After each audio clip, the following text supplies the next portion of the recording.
We are live with the Survivor Washington Orting Out of Orting show with the runner-up of Survivor Washington Orting, the man who I nearly had to call the police on the property during the West vote, Mr. Connor Chan.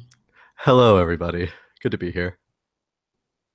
My audio from the YouTube video started playing. Oops, I missed that.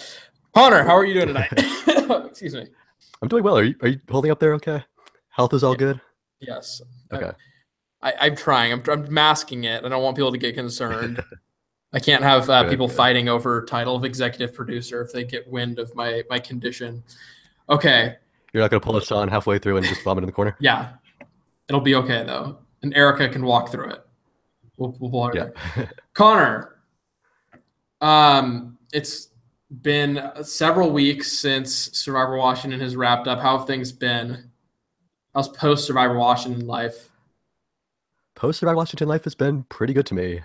Just been back to the grind, back to work. Didn't win that $500, so got to work for that paycheck. Been doing some traveling, been just living and loving life. You know, same old, same old. Has a lot changed? You're one of two people out of 16 to not have your torch snuffed.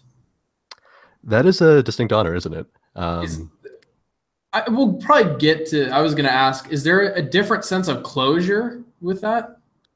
I would say so, yeah. I think, even if you're Erica or Sarah, who both made the finale, like any number of like between 1 and 100 different things need to happen in order for either of those two people to win the game. Whereas for me, it apparently just came down to making one different decision in the final three. So there definitely is that sense of closure where, like, if I just done one thing differently, I probably would have walked away with a victory. And knowing that I could have won for me is just as satisfying as, I guess, winning might have been. I don't know what winning feels like personally, but I imagine that the closure would be somewhat similar. That's an interesting comment that I would love to visit towards the end when we discuss the overall the result of your time in Survivor Washington. But let's start out with before, when you did not know that you would be placing where you placed. You had the experience Mhm. that you had back when you applied for Survivor Washington. Did you know what you were applying for? Roughly, yes. So I had some interaction with you in the ATF community prior to my application, and I saw that you had been posting about Survivor Washington season two, and I'm like, I'm a Survivor fan. Like, I've been on the periphery of the community for a while, not really participating, but just like reading things, and I think I had seen uh, posts from you about Sumner at certain points prior to my submission of my application.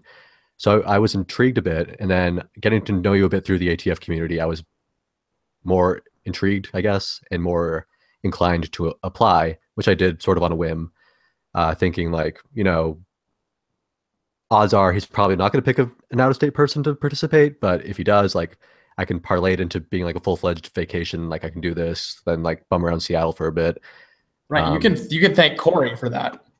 yeah, thank you, Corey.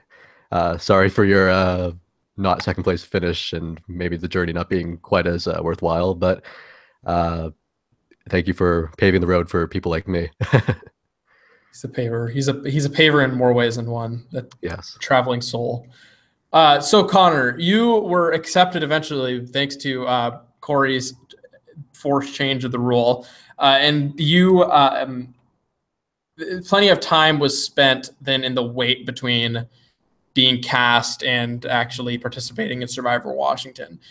How much Survivor Washington was going through your head in that time? In terms of thinking about the season that had already aired or the season that was going to be coming up. It coming up, the season coming up. Um, Not a ton. Like, I didn't come in with a strategy. I didn't come in with a plan. I didn't really give a whole lot of forethought to what I would do or how I would play. It was mostly just like a fun experience because, like, I've okay, I haven't always been a Survivor fan, but I've been a Survivor fan long enough where, like, you have that sort of desire to have the fantasy fulfillment of, like, what if I was in a situation, would I be able to do well or whatever. um So there was thought about like the fantasy fulfillment side of things, but not so much about like specifics of strategy or any sort of forethought in terms of planning or whatever. Like obviously I didn't do much physical training, so No Ironman training, no. CrossFit. The I want to talk to the viewers really quick. To the people watching, after this interview, we will immediately go from Connor to Kaya.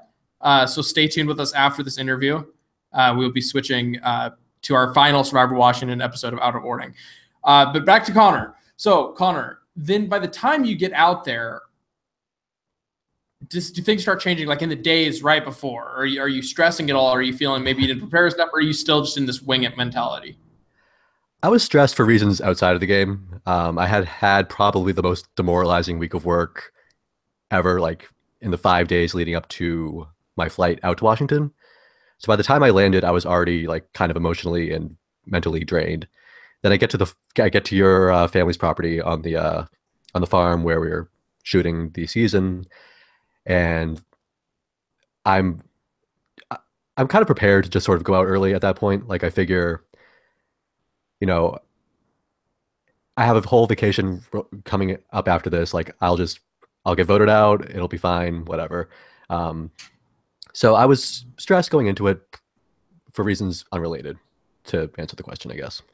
And so again, I mean, not again, but to get a look into this, you're starting off the game on a bad foot mentally because of essentially you're already at a disadvantage. Would you look at it as that, or would you do you assess that as something different? Um, I guess in a way, because like I get into my own head very easily, and I hold myself to a high standard, like in terms of how I perform in a professional environment. How, and I guess part of that translates to like Survivor Washington, because like even though I was feeling so defeated, like I still wanted to do my best. I still wanted to play the best game I possibly could. So when it came down to actually getting out there and playing the game, I tried to put all that on the back burner and just like play the best game I possibly could. I wouldn't say it was a disadvantage to come in as stressed as it was, but it definitely didn't help. But you know, if you're me and you're in your head constantly, anyways, like there's not really a ton that you can do to avoid that. So. Right. So you get in this game. First of all, but just looking at the other competitors that are out there, did you expect any different from the people that you saw? Um, I definitely underestimated Lindsay off the bat.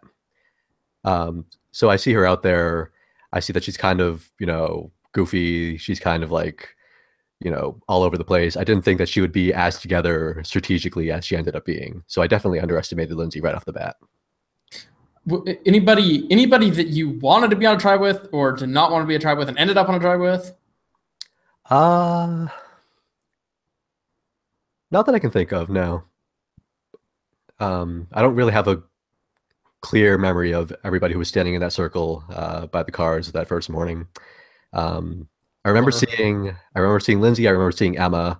I remember seeing Molly. But like beyond that, I don't have very many specific memories of the people who were standing there. It's so okay. So the game starts. You're with your tribe. Hmm. You get to camp, and I remember one of the things that stood out to me really was going back and when I came and did your confessional, which before the mic broke confessional, you had a lot to talk about in terms of how you were integrating yourself with the rest of the contestants. Could you talk about that and how you were able to do that right off the bat? So yeah, I felt like I had some stuff in common with Brett and Sean, not only because of ATF, but because all three of us were coming out of state. So we had a tribe that was pretty much all Washingtonians besides us.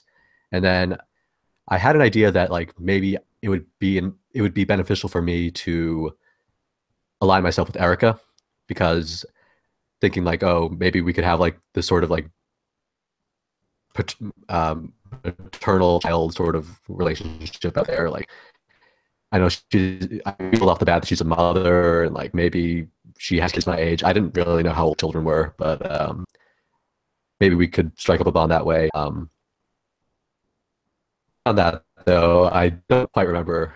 Maybe you have more specifics than I do from that confessional, but Right. I remember that's one thing that struck me, and I really wish I would have been able to go back and get again was you stating that you were going to fit in that role with her.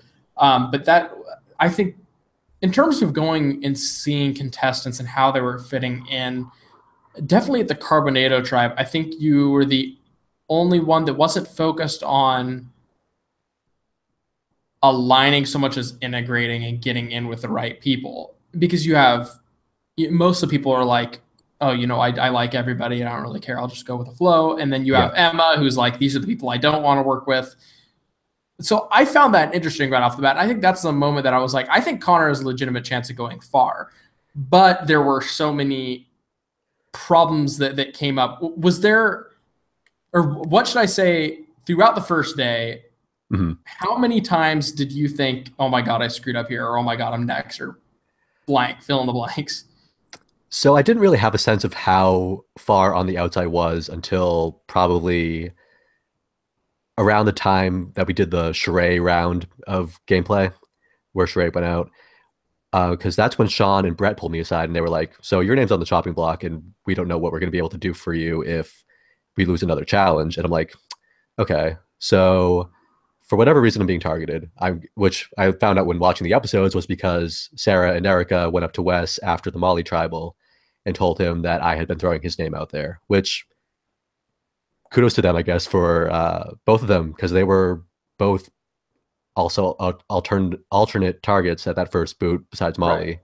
So well, I guess they didn't pounce on the opportunity to make Wes an easy next person on the bottom, but they tried to save him, which is its own strategic little play. But they flipped it on me at that point, and then Wes, as we know, kept me on the forefront of his thoughts in terms of strategic play from that point forward.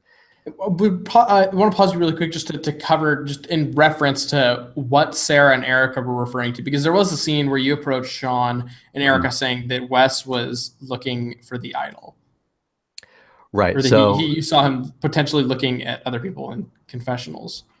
yeah. So the rules that were established by you were that we were only allowed to search for the idol in confessionals.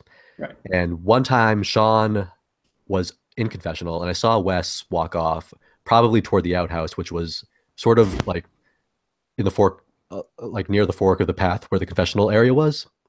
And I saw him walk off, and I thought I saw him peering down the path where the confessional area was, like possibly spying on Sean as he was searching for an idol. So I kept that in my head, thinking like, oh, maybe this West guy is pretty sketchy. Like maybe it's in my best interest to point out to other people, like, hey, this guy is keeping an eye on everybody. He's obviously paranoid about the idol, and like he's possibly even spying on other people as they're looking for the idol. So I threw out Wes's name to Sean at that point, and I guess Erica was also standing there at that moment when I told Sean. So that got back to Wes, which then very quickly put me on the outs as a potential target for that first day of gameplay. And so, I mean, as we saw towards the end of the first night, everybody seemed pretty unanimously against West. Did you know that, or were you still thinking that you were going to be on the target to chopping block? Excuse me. So right before the fourth immunity challenge, we did a group or a tribe idol hunt, and during that tribe idol hunt, I pulled Emma aside. One of the few game conversations I think I had with Emma, and I I asked her like, okay, so I've been hearing that my name's been being thrown around. Are you, if I work with you or if I offer you something, like, are you going to be willing to save me at all? And she says, okay, no. Here's what's going to happen. So then I guess like immediately after we go to the challenge, we come back, and Wes, I think, did a confessional. And while Wes was in confessional, Emma pulls the other remaining six carbonados aside, and she tells us, like, okay, Wes is being sketchy. If we lose another challenge or if we swap, let's just make it known that Wes is going to be the target for whichever tribe ends up losing the challenge. Um, And so, but did you have any faith in him, or was it just kind of like if on one hand it's West, on the other hand Emma's completely throwing herself out here by doing this? I I mean, you really don't have any reason to doubt Emma in that moment because one, she's saying it in front of literally everybody on the tribe. So if she's lying to everybody on the tribe, that's a really bad position to be putting herself in. As in, sorry, let me clarify. I meant as in Emma is putting herself out as somebody who wants to be dominant, take control, and then if Wes is out next, then Emma's pretty much the next one on that block. Were you thinking Well, about that at all, or considering that? not so much because I just felt like Emma had been in a dominant position from the minute the game started. Like she also was the brains behind making Molly the primary target at that first tribal. Right. And so, it isn't completely crazy that at the Brett tribal, she says that she planted the seeds for the West boot.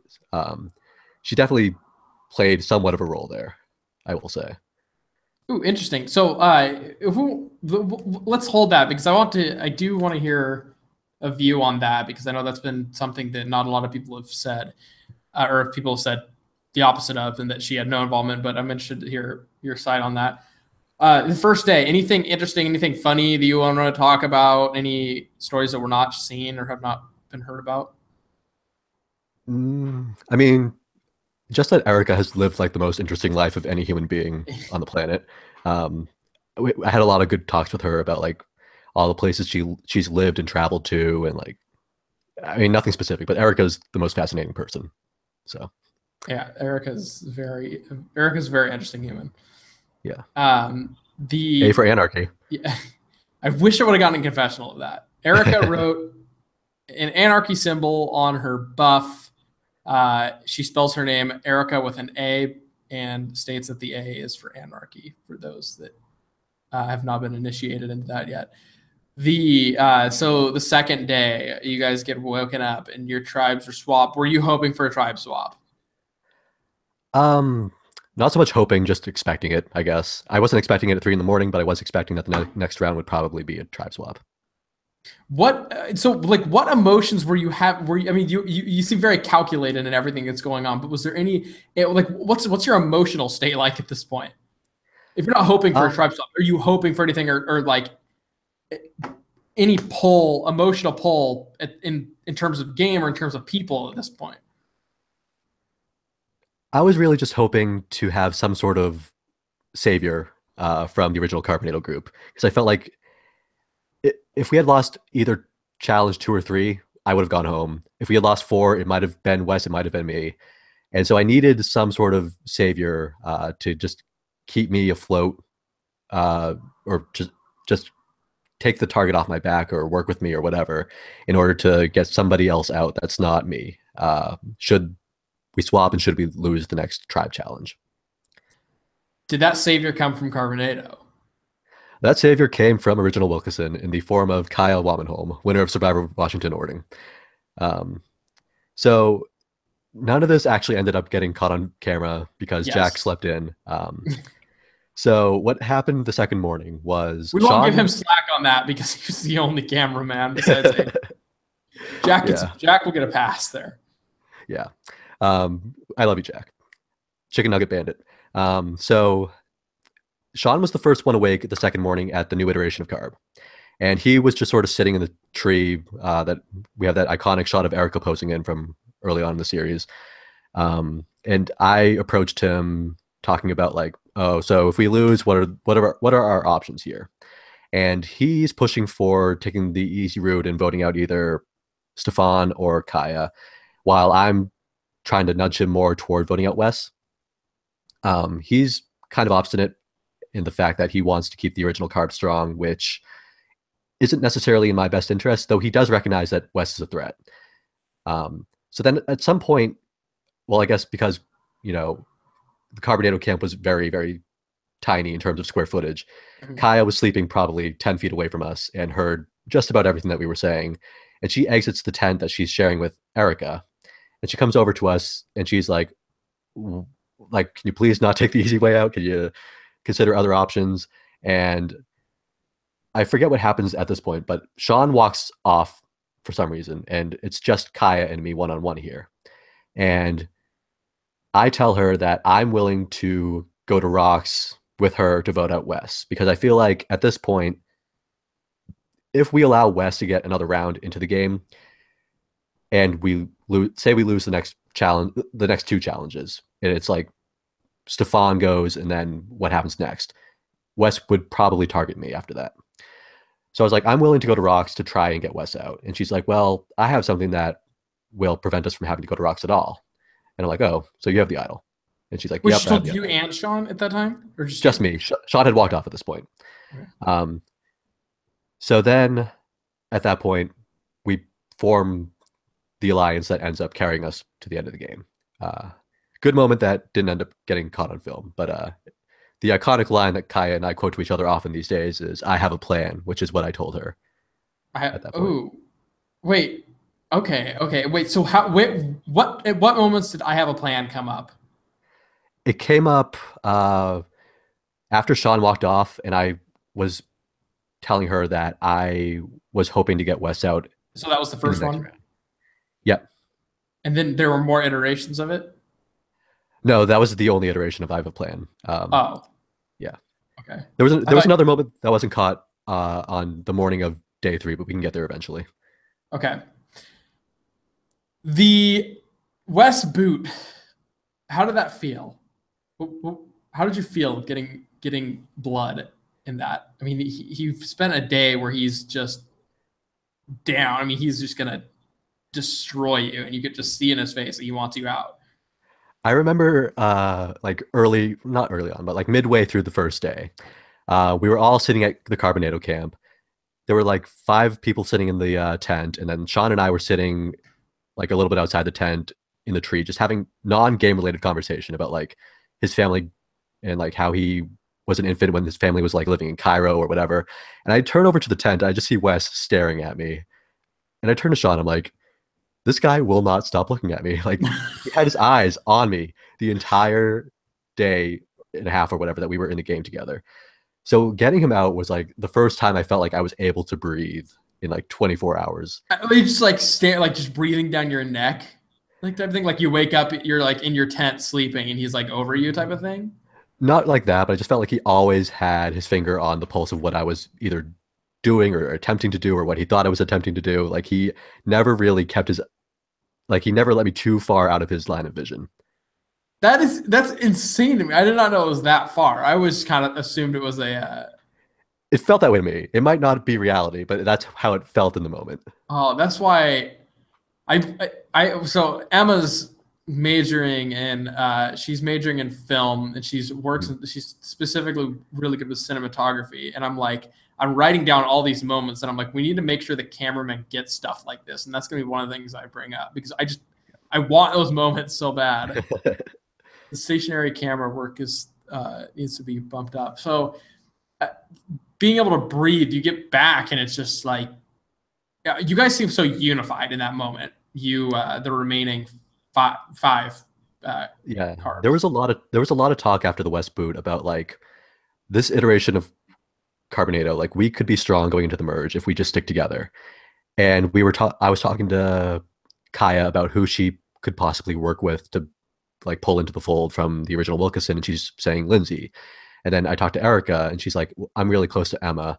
And that's where I had a little bit of pause because I found Emma to be the biggest threat in the game at that point. So, like, from my perspective, I never got to play with Lindsay in the pre-merge at all. Like, I Right. didn't meet Lindsay until the merge. So I had no idea of like how far reaching her grip on the game was from the original Carbonado. So like I And Kaya was only just silent on it. So I want to. What did Stefan and Kaya talk about and say about the other tribe? What information did you Stefan get about other Stefan people? yeah, Stefan assured me that he was running the game on original Wilkeson with Kitty. And then Kaya sort of downplayed her relationship with Lindsay, but she sort of hinted to me that like Lindsay was somebody that she could pull into the fold or whatever if it came down to the second version of Carbonado sticking together. But then obviously we get to the merge and the all female alliance happens, and uh, all that kind of goes out the window. Why did you vote Sean? So also what wasn't caught in that on the second morning when I was talking to Sean was that he told me um, pretty explicitly that if Carbonado had lost challenges two or three or possibly four, it was my name that was on the chopping block primarily, and he wouldn't have been able to do anything to help me. And I don't think he really made it sound like he would have tried to do anything to help me out. So it just made it sound like I was expendable to his game overall, which was like, okay, so I really have no reason to want to work with you going forward. And so once the merge hits, and Lindsay, I think, was the one who asked me for a name after the immunity challenge, and I said Sean because it seemed like the obvious name to throw out there because he's a physical threat. He's somebody from the original Carpinado who's not me. And prior to her asking me that, I had accidentally walked in on a meeting of the All Female Alliance. Oh no! Did that not draw any red flags? Oh, it 100% did, but what am Okay. I going to do in that situation? You know? Yeah. So like, it was pretty much every woman in the game sitting in the challenge area, and I had like turned the corner from the merge camp. Literally the most obvious place to be conspiring. Kind of, yeah. So I turned the corner and I looked over there, and Lindsay yells over to me, "Hey, Connor." I'm like, "Oh, hey, Lindsay, what's up?" And she's like, "Oh, nothing, just talking about girl stuff." And I'm like, "Okay, cool. Uh, Gonna go back to camp now." Um, so at that point, it seemed like it was in my best interest to just sort of go with the flow and not try to make too many waves. and then, so the rest of night two, I'm trying to remember. Or night, yeah, yes, night two. Mm-hmm. Because I know that was the one time that I kind of downplayed the edit of you and Kaya. There Mm-hmm. wasn't there wasn't a lot, but what was going on for you two? You voted with Kitty on Yes. the Kitty vote, unless there was anything from the Stefan vote that you wanted to cover. I know that you had locked onto Emma before a lot of people had in terms of seeing her as a threat. Yeah. So I know that the plan to get Emma out at that point was already in the works, but like probably 2 minutes before we left for tribal, I had had a quick conversation with Emma, and this was right after Sean had outed Kai as idol. Mm-hmm. And so I was talking to Emma, and I'm like, "So do you think Kai actually has an idol? Like, what are your thoughts on that?" Like, me obviously knowing that she does have it, and not knowing that Emma had two in her pocket at that time. Um, and she was like, "Yeah, I'm not worried about it right now, but like next round, I think is the time I'm going to try to flesh that out." So I brought that information back to Kaya, which I think helped to cement the idea that we were going to target Emma in that spot. So then we go, and obviously that plan gets blown up. We come back to camp, and we do the touchy subjects immunity challenge. We come back from that, and Emma and Setu pull me aside, and they just whisper in my ear, "Kitty, Kitty needs to go," without like So any sort of Lindsay and Satu? Emma and Setu. Sorry, Okay.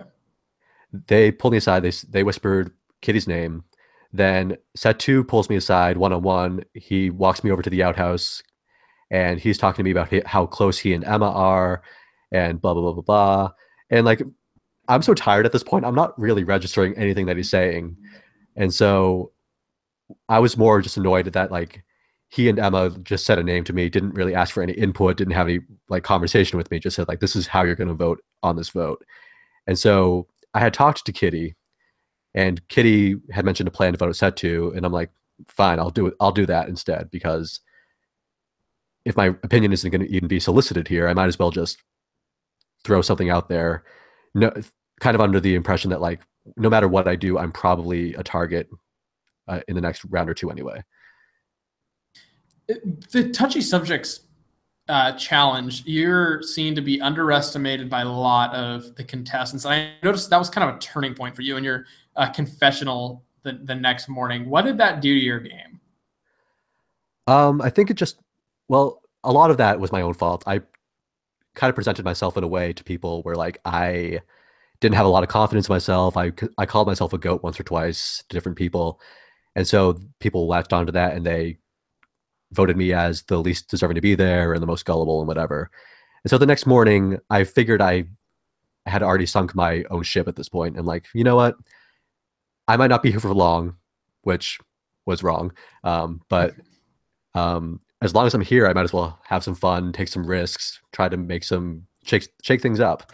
And that for me was like probably the most frustrating thing about being out there was I really underestimated how seriously people were going to be taking the game from like a strategic point of view. Like it was odd to me that people were so averse to taking risks when the stakes were pretty low. Like it's a 3-day game, and although $500 is a lot of money, it's not like a life changing amount of money. So I agree with you. yeah, I thought people would be more susceptible to like trying, just like throwing things at the wall and seeing what would stick. So it was kind of frustrating to me just to be out there and realize like, oh, people are taking this very seriously. Like this could be a like if we had let Emma get any further, it could have just been a pagonging of people until Emma in set two and Erica were sitting in the final three. And to be fair, like you also, with the exception of the fluke set two vote, you're able Mhm. at that point, day three, everything turned into, in terms of your point, you were able to gather people to take risks. Or were I you not guess. referring to day three? Were you referring just Um, prior to that? I guess it was just the game as a whole. Like I feel like there was a lot of like safeguarding for the sake of safeguarding, like Yeah. people splitting votes, people like trying to do 3-2-1s where they didn't need to be where there didn't need to be 3-2-1s. I think somebody had to explain to me what a 3-2-1 was at one point. Um, so like I just wanted to like make some crazy stuff happen, and it wasn't easy to pull. It wasn't as easy to pull off as I thought it was going to be to pull off. So starting on the morning of day three, I know there was stuff that was not caught on camera. So you're at this Mhm. point willing to make big moves, essentially, in the least cliche way as Yeah. possible. So Make I woke risky up. moves. Risk. Yeah. So I didn't sleep much the night of night two, and I was like concocting this plan in my head. Like, I'm probably going out next. Like, if I just go to the next tribal and I blow up Emma and Satu's game, like, that's good enough for me. Like, I'm gonna do this and that and the other. And then I was the first one up that morning, and I kind of like rustled the tent a little bit more than usual to try and stir Kaya out of her sleep. And so I got her to wake up, and I'm like, come with me. And then I just sort of ranted at her for probably 3 or 4 minutes about how Emma and Setu were running the game, how like if we didn't stop them, they were going to win. And she's like, yeah, obviously that's what's going to happen. Um, and at that point, Lindsay, who has a sixth sense for when people aren't at camp, Yeah. comes up to us, and I'm like explaining my point of view to her, and Lindsay's like, okay, yeah, no problem. We don't need to talk about it anymore. Emma will be the next target. And Lindsay lived up to her word, and that was what happened. So Kyle won that gross food eating challenge against all odds, and Emma was the one who got blindsided there. The second jock Yeah. in your sights to be taken down. And then you got to walk me through the Setu vote. You Right. got and I want to know from the perspective of dealing with Setu on this vote. See, going into it, I thought Setu was completely compliant with me. I thought he was totally cooperative. I thought he sort of realized that because I explained to him a couple different times that Emma had voted him out because he didn't want to believe it at first. And so we get back to camp. Um, he pulls me aside, I think, and he's talking to me about like how we need each other, how we're the last two men standing. And I'm like, okay, so what if we target Lindsay at the next vote? And he's like, yeah, that makes sense. And I'm like, okay, that's great. And I keep like repeating to him throughout the day or throughout the next hour or two before the next tribal. I'm like, it's going to be Lindsay. And if not Lindsay, it's going to be Sarah. And I didn't realize what his read was on the whole Erica thing. I didn't realize he was that gung ho on getting Erica out. But I also, Did he even I mention that? no, and I thought I had sold to him pretty well that Erica was working with us there. And so, worst case scenario, I figured it would be a tie. And going back to risk aversion, I thought like I didn't think Sarah would go to rocks for anybody. So I figured if I forced a tie, Sarah would be the most susceptible to flipping to me to vote out Lindsay. So in my mind, this is a foolproof plan. Yeah. And then we get there, and So what? In so what to moment was it? That moment was it the moment the vote was flipped that you realized things had gone wrong? Like you thought everything was perfectly fine till that moment. I think so, yeah. Because like I think another red flag might have been when you asked me at tribal. So Connor, there's rumblings that somebody tonight might go home without any votes cast against them. And I didn't think at that point that the rock draw plan had been publicized. Like I thought it was just something only in my own head. That And was my mistake. But to be fair, everybody had mentioned it in confessional, okay, so it was yeah, like, yeah, it wasn't. It right, was publicly. It wasn't publicly talked about, but right. So that was the first red flag, and then once that final vote was read, I'm like, God damn it. And did then you know it like, was set to immediately? yeah, 100%. Oh boy. Because I knew Erica was voting with me. I knew Kaya was voting out set two because I had, even though I tried to pitch her on the plan to vote out Lindsay, she had been so resistant to it. I just told her to try and appease her, like, I'm voting out set two, like, no worries, like, I'm totally on your side. Um, How did this vote affect the relationship between you and Kaya? she was fuming mad at me when we got back to camp. In her own words, she was so mad she couldn't form a coherent thought. She was just like singing the 30 Rock theme song in her head because that's like the only thought process that would go through her head at that point. And so Wait, for like whatever, intentionally, like as in a I'm this is how I'm gonna calm down type thing. no, it's just like 3 days of eating Cheerios and water. Like this is the thought that's going into my head right now. Is the 30 You know Rock what? theme That's song. weird. I kind of get that too sometimes, but it's like with I can't think of anything off the top of my head, but like I relate to that on a weird level. I get that. Yeah. Do you get Like that? Like, is that you're is just that that's a like thing, right? you're so overwhelmed with like emotion and whatever that like you're not thinking a coherent thought. You're just like, this is something that's going through my brain right now. Or like when you're in an awkward, yeah, exactly. But Yeah. like the situation, the emotion of the situation doesn't line up with what's going through your head. Like it just doesn't Yeah. Yeah. match. hmm I don't think I've So ever heard anybody talk about that. you can ask Kai all about it in the next hour. I'm gonna. I legitimately am going to. I'm gonna write it down right now. Yeah. Okay, continue Um, though. so she's mad at me. And for whatever reason, there's a point where it's just us two alone at camp. And I take, oh, prior to that, though, she had gone over to the water well to try and like bait me to come over and talk to her. And I was just like, nope, I'm going to sit here and I'm going to eat crow. And that's all I'm going to do for the rest of this round because I'm blatantly going out next. Okay. Um, but then there's a moment after that where we're left alone at camp. And I'm just like, I'm so sorry. I don't know what I was thinking. She's like, why? Why did you do that? I'm like, listen, I've sunk my own ship here. I'm willing to just do whatever I can to make sure that you win this game because at that point I felt like that was my last opportunity to make myself not look worthless in front of the jury.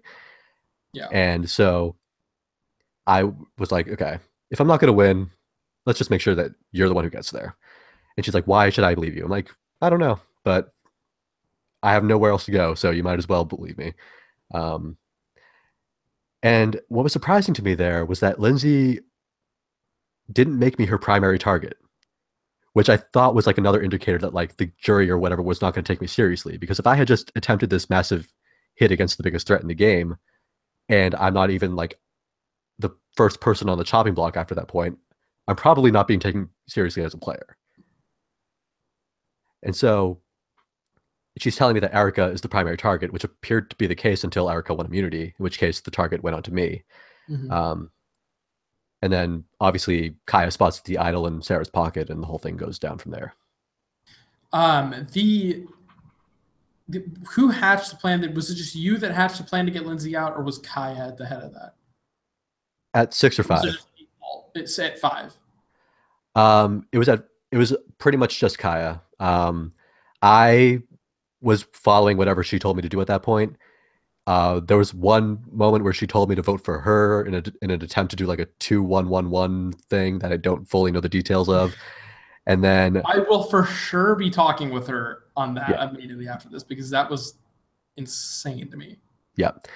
And so we get to tribal, or standing in line for tribal. She told me that she had found the idol in Sarah's pocket, or she saw it in Sarah's pocket. And then as we're sitting down at tribal, she turns to me and Erica and says, Lindsay. And then she's turning to Lindsay and saying, like, the plan is Connor, right? And like Lindsay's like, yep. And so She's tribal blatantly, goes like, on. she's obviously playing both. How does nobody notice she's playing both sides there? She's good, man. She's really good. I didn't catch it, but that's insane. And I mean, it's not like we're on a set at Survivor where it's like, I mean, maybe that'd be more obvious, but like, there's 5 people sitting there, nobody's noticing. Yeah, she's good. That's insane to me. Um, so she gets her way, and one of her two closest allies goes out the door at that point, leaving us with the final four. You toss your fake idol. Yeah, so prior to that tribal, Erica approached me being like, Sarah told me that she wants to target you here. I'm like, and Erica protected me. She's like, hell no, I'm not doing that. And so the last line of defense or whatever to like induce paranoia was to put a jar from a lid from a mason jar into my pocket and like try to make it appear like a bulge as if I had a fake idol and try to induce paranoia. But as we all know, I was wearing the baggiest sweatpants in the world, so it wasn't the most effective plan. So it ended up being completely inconsequential, but a funny little moment as I threw it into the fire. In terms of your wardrobe, you have one of the most iconic outfits in the history of Survivor Washington. Yes. With your hoodie, and especially when it's like with the whole. Yeah. Yeah. So I don't know the climate of Washington. I figured it wasn't going to be the hottest in the world during the nighttime, and I wanted to be warm during the night. And I also know I'm very susceptible to getting bitten by bugs, so I wanted to be fully protected from bugs, which is why my hoodie's pulled over my face for most after sunset shots, because the mosquitoes were pretty bad in the merge camp, and especially in that last location where the final immunity challenge was. Oh yeah. Yeah. But Yes. you weren't even full hood. How much does that reflect upon your character journey that in the final immunity challenge you went from mask to no mask in the most mosquito ridden place? Listen, man, I just wanted my face to be on camera in full glory as I finally won an immunity challenge. You finally got it. You Yeah. got it. That's a perfect, as you said, a perfect end cap to your tale. Yeah. Um, but Final Four, my only regret from Final Four going before the final immunity challenge was I kind of wish that I had not tried to blindside Sarah at that spot. I wish I had just owned the fact that I had made good relationships with both Erica and Kaya and played it up at that tribal council and not given Sarah any sense of security, just to like show the jury that like, hey, I'm not a complete fuck up. Like I did all this correctly to like build social bonds, and like Sarah's definitely going out here and that's what's happening, to show some confidence in my own game. Interesting. And so do you think that weighed too much, or do you think that weighed that much on the jury's decision not doing that? I don't think that in particular did, but I just think the jury didn't see me as somebody who, A missed opportunity. yeah, it was a missed opportunity to like sort of correct course.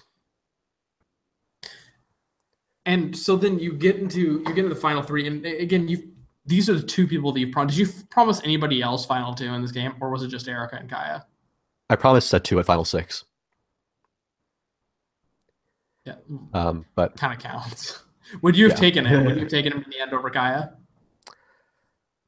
That's a good question. I Did you I don't think that think you would so. lose? You don't think you take? I think if I have a weird thing with like that sense of loyalty, because Kyle was the first person I pledged any sort of true loyalty to in the entire game. So you And were definitely going off of loyalty rather than what's it then like who can I beat type thing. More so, yes. Because, well, in the specific final three where I ended up in, I thought I was drawing dead either way, and I figured it's best for me to go with a person that was loyal to me from the start and stuck with me even when she had no reason to do so, than to take Erica, who had, voted against me once or twice, and we had been on differing sides at various points throughout the game and whatever. Fair. So but you thought that you were going to be losing to Erica in the end there. I thought so. Right. I think I probably overestimated what Emma's reach was on the jury, because I knew Emma would vote for Erica no matter what. And my perspective on Emma throughout the entire game was that she was the most powerful player out there. From the beginning of Carbonado to the merge, when she sussed out that she had to play that idol, thanks to Setu telling her, like she seemed to have the correct relationships and the correct reads to a certain point the entire time. Um, Probably the only flaw being that she wasn't inquisitive enough to ask herself like, why would people want to target me or whatever. Um, The hubris. a little bit of hubris, but don't we all have that? And she, like, I just from minute one till the minute she left the game, I considered her to be the biggest threat in the game, and I figured that she would have a lot of influence on the jury, which probably wasn't the case, but I thought she would have been able to sway votes in Arca's favor. So, how did it feel though going back to camp? You're in the final two. You're with Kaya, who you pledged Mm-hmm. loyalty to. Is that a victory to you? That alone? I felt pretty victorious in that moment. Yeah. It felt good not only to make it to the final two, but to make it to the final two with the only, like, the first person I pledged loyalty to, and the person who I had been working with the closest throughout the entire thing, and feeling like us two who are relatively inept at challenges, even though okay, so we won three between us, but whatever. Um, it's Yeah. it's carnival game stuff. Like, we're not the most physically adept people in the world. Um, You're not carnival. Carnival. What is it? What's it called? Carnies, Carnies? Yeah. I don't know, but like You're it not felt D1 carnival players. right. Carnival game players. Hey, we have 300% more individual immunity wins than the D1 athlete, for the Yeah. record. Exactly. Exactly. um, so it felt good to like be the two underdogs who triumphed over all these like massive players like Lindsay, Emma, Kitty, etc. Um, I felt good in that moment. Yeah, And so, final tribal council. What did you think your odds were going into it? 0. I thought I was going to get Stefan's vote, and that was it. I was surprised to get Setu's vote. Boston Um, Con. Boston Con, yeah. Um, so I just went in kind of relaxed. Like, I'll say whatever I say. Like, I didn't have a set speech in mind. I don't know if Kaya did, but I was just winging it the entire time. And I feel like I didn't have a terrible final tribal performance overall. No, I would agree. I thought it was pretty solid. A lot of people were rooting for you, which means that it's not. It was hard. It was hard to edit. I mean, again, granted, we had like no time. That's one of the big things, is that it's so hard to edit. Like Oh, you couldn't a include Stefan's loser. entire question there? Oh boy. Oh, that took. If you're wondering why the episode was up late, the one time the episode was up late is because I had to edit that question out, and I edited it down to like 2 sentences too. Yeah. So Jake Bell wants to know, Connor, what's one thing that you'd do differently if you were to play again? I would just I would try to be less in my own head. Like, a lot of why I had low confidence in my own ability was because I felt like, compared to players like Lindsay or whoever else, I didn't have a roadmap set for myself. Like, I wasn't thinking 3 to 5 moves ahead. I was very much playing like minute by minute, tribal by tribal. Part of that being because I had to play from the bottom for a good chunk of the game. Um, but that's not necessarily a losing way. Like, that doesn't necessarily preclude that you're going to lose the game because you're playing from the bottom.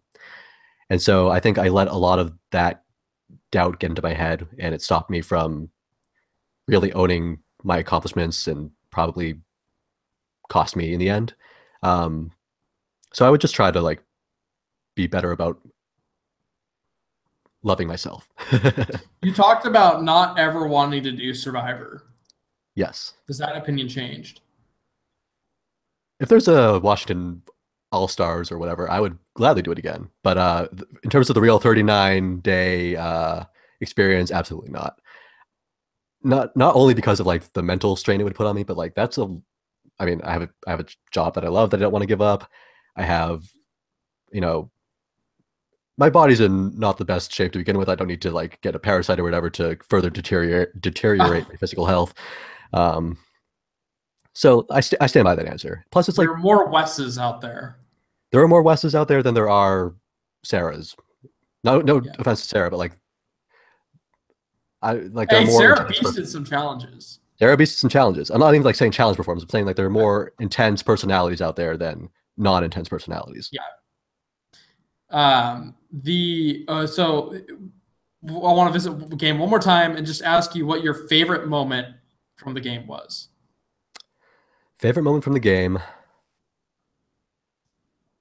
was probably that morning on day 2, which unfortunately wasn't caught on camera, where Kaya and I formed the alliance. That was the moment where I felt like this is something I could ride with. This is somebody who I can connect with. This is somebody who I can take this entire thing to the end with. And it just felt in that moment like things were clicking for one of the few times that it felt like things were really clicking for me throughout those 3 days. And sorry, my foot's caught there. A post game, looking back on it, how would you rate the experience? 10 out of 10. I would do it again in a heartbeat.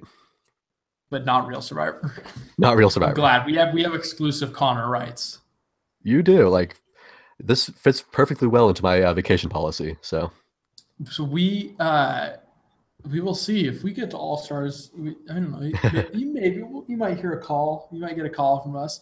I would like to get that far. Knows? There are, I believe at this point we have a lot. I mean, we have a lot of time. This interview went by fast. We covered a lot. Yeah. I find it weird actually because, or I don't find it weird. It's almost the same because when I did your interview, your Meet the Cast interview, compared to everybody else's, it was literally like 4 minutes, 30 seconds. And I was just like, boom, boom, boom, boom, edit and done. Like that was easy.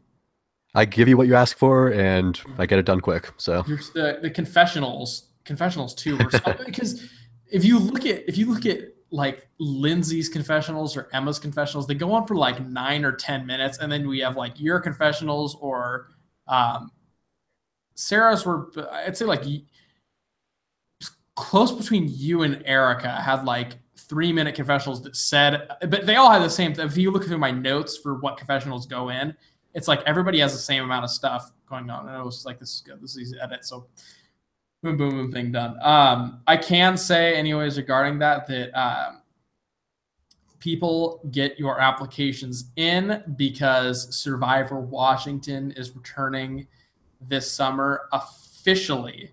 It is officially coming again this summer. Or excuse me, it's not coming again this summer. You'll see it in the winter, but it is filming this summer. And there may be a bonus in there in that for 2 weekends in a row, we may be seeing Survivor Washington. So get your applications in. 2 seasons. Because we want to get an all-star season out eventually, and I don't want to be doing this until I'm out of college. I want to be able to close the door on series, but not confirmed yet. But we need your applications. We've had over 100, and it's going strong. So get them in there. Connor. Listen, I'm just gonna say to your applicants, you can be bad at challenges. You can still make the final 2. It's not an indictment on your character. Like you can still get far in the game even if you're bad physically. You can think you're going to be the first one voted out and win. Yeah, exactly. There are no boundaries in Survivor Washington. Anybody can do anything. I will never judge a contestant again after this season. And I'm not saying like specifically anybody, but there are a lot of people proved a lot of things wrong. Yeah, Kaya says in the chat, you can even win. Connor, any closing thoughts on your experience on Survivor Washington? It exceeded my expectations. I appreciate you casting me and giving me the opportunity to take part in a little reality show fantasy fulfillment, as sad as that is. And I hope to be involved somehow in helping out with future seasons. Maybe I'll build a website or something. I don't know. And we'll see. I don't know. Thank you for everything, Hunter. You know what? Okay. Pause it. Because I remembered something that I was going to ask you in relation to that, to what you just said, and I can't remember what it was now. But I 100% once I remember, I'll hit you up on it. Connor, thank you. Sorry for the complete. I don't know why it said that. Anyways, thank you, Connor.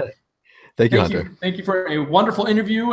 Congratulations on being the runner-up of Survivor Washington and being one of 4 contestants to never have their torch snuffed. Congratulations to you on getting this whole thing finished. Thank you. And hopefully next season things will be a lot less stressful and it won't have to be congratulatory. But thank you, Connor. Thank you, everyone who has joined us. We hope that you stick with us because in just a few minutes, we will be interviewing Kaya on her championship of Survivor Washington Orting. Connor, thank you so much. And audience, good night.